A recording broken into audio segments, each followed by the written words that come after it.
millal meditatsioonist abi oleks, millal seda kuulata ja kuulati nii, et sellest päriselt kasu oleks. Ma teen selle video selleks, et aru saada, et millal siis seda meditatsiooni võiks kuulata või millist meditatsiooni millal kuulata. Minult on väga paljud inimesed küsinud, et sul on väga head videod või sa oled väga hästi teinud ja saatnud mulle, aga millal siis seda õieti kuulata? Hommikul, õhtul, lõunaaeg või siis, kui on paha meel või siis, kui on väga raske. Ja aus vastus on see, et see ei sõltu üldse kellaajast. See sõltub sellest, millises seisundis sinu keha on, mida sa enda sees tunned. Kui su keha on pinges, siis eriti vahet ei ole, et milline hääl või milline video käib. Aga et seda rahustada, siis kuidagi ikkagi oleks hea kuulata sellist rahulikku looduse muusikat. Linnulaul aitab hästi ja seal taga mõnus mahe hääl. Keha on selline või aju on selline organism, mis võtab nagu vastu siis, kui ta on rahunenud. Et kui õppida midagi, siis kõige parem oleks rahuneda ja kuulata sellist rahulikku muusikat või sellist meditatsiooni, mis algul rahustab sind ja siis alles hakkab õpetama või siis tuleb sealt midagi huvitavat. No kui võtta siis kellaaegadest, siis täpset kellaaega ma ei ütle, aga hommikul on kõige parem seda teha sellepärast, et sa oled terve öö puhanud, hästi maganud, näinud mõnusaid unenägusid ja su meel on nagu tühi ja võtab vastu kõike asju.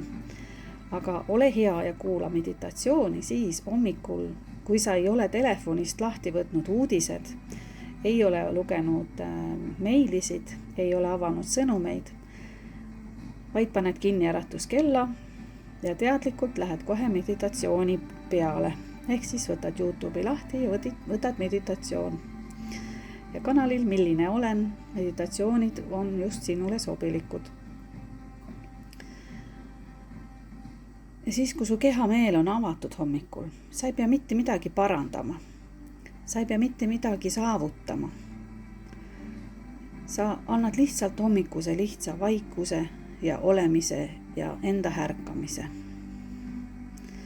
Siis, kui maailm hakkab alles härkama ja sinuga ühendust võtma. Ja siis, kui sa valid ainult ühe asja, hommikuse meditatsiooni, see avab su meele täitsa teistmoodi. Õhtul on ka väga hea hetk. Õhtul enne magama minekut järjekordselt. Kogu päeva on inimestel tegevust, jooksevad siiapoole, sinnapoole. Lähed, teed sellist asja, teist asja, teed tööd, käid koeraga õues, oled harrastustes, tood lapsi kuskilt või näiteks loed raamatut. Ja siis õhtul, kui hakkad magama minema, pea on sigrimigrid täis ja kõik mõtted liiguvad, et mida homme teha, et ma ära ei unustaks. Aga meditatsioon ongi enne magaminekut hea just sellepärast, et siis su keha rahuneb ja meel rahuneb ja tulevad head unenäod. Sellised mõtted rahast ja vastutusest ja tulevikust. See õhtune sigrimigri on selline just, mida vajab rahulikku meditatsiooni. Kehal lõpetab pingutamise, mõtlemise ja siis sa rahuned. Aga päevasel ajal, siis kui sa mõtled, et õhtul ei ole sinu aeg või hommikul ei ole sinu aeg, siis päevasel ajal on ka hea hetk.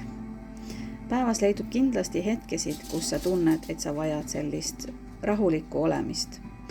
Siis kui keha on kiirustanud kuskile või sa oled lihtsalt istumas ja leiad, et mul on nüüd aega kuulata. Sa leiad kindlasti just selle sobiva hetke millal sul on kõige parem seda kõike kuulata. Mõnikord piisab 2 minutist, et sa kuulad sellist mõnusat podcasti või mõnusat muusikat, et rahuneda ja ennast koguda ja jälle edasi minna.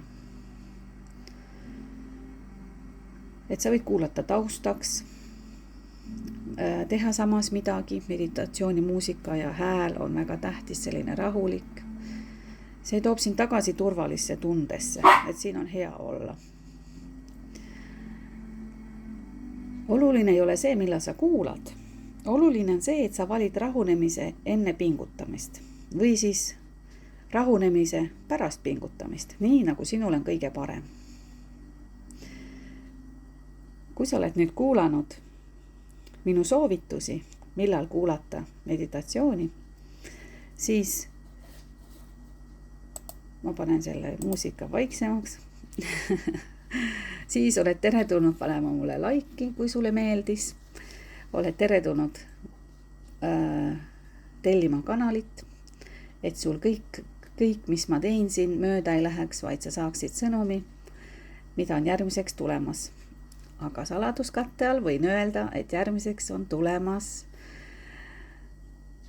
miljoni värelu, ehk siis miljoni rahavõnked. Et rahavõngetest räägin järgmises ja teen sellise meditatsiooni. Tšauki!